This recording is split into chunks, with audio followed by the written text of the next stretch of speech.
Hi there and welcome back. Why is it so difficult to come up with a real plan? Watch this video to the end to learn how to overcome your planning procrastination. Here at Because, we post 3 videos every week with cool content about running your own business, online or offline. Please subscribe so that you won't miss anything. Also hit the bell notification.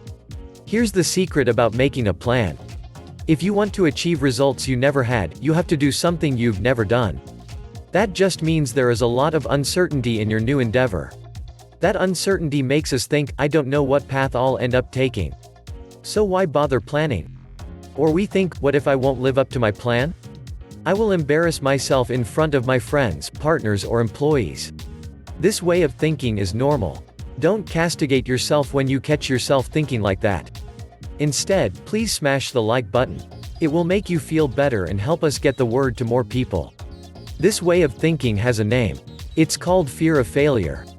And fear of failure is proven to be one of the top blockers for success. Fear of failure is completely unnecessary, as well. Instead, we can embrace failure. It's the only way we can learn. So it's actually great to fail, because it ultimately helps us to achieve our goals. And all failure is just temporary defeat. The important thing is to learn and to start again. Watch Steve Jobs' famous commencement address at Stanford University. He puts the futility of fear of failure in very nice words. Okay, so ditch fear of failure, and what's next to get to a genius plan to achieve your goals and dreams? First of all, have big goals and dreams. If they are not big enough, they won't inspire you enough, and you will quit at some point. And quitting is the only thing that blocks success 100% of the time. Write down your goals and dreams. Then break them down into sub-goals. A goal can be to make a full-time living as a YouTuber.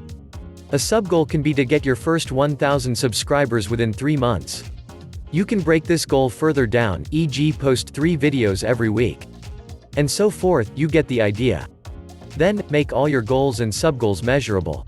Make sure you have something to count, like number of videos or subscribers, or some dollar amount, like $5,000 per month.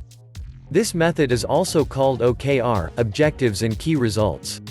The objectives are the goals and dreams, and the key results are the measurements and metrics.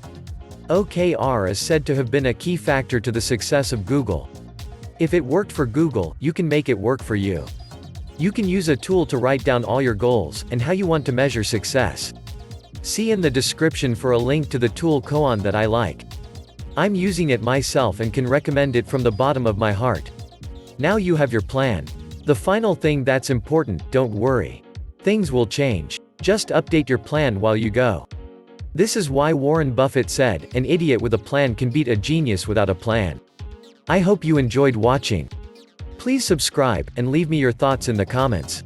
Are you a planning person? If no, why not? If yes, how did you get there? See you next time and goodbye.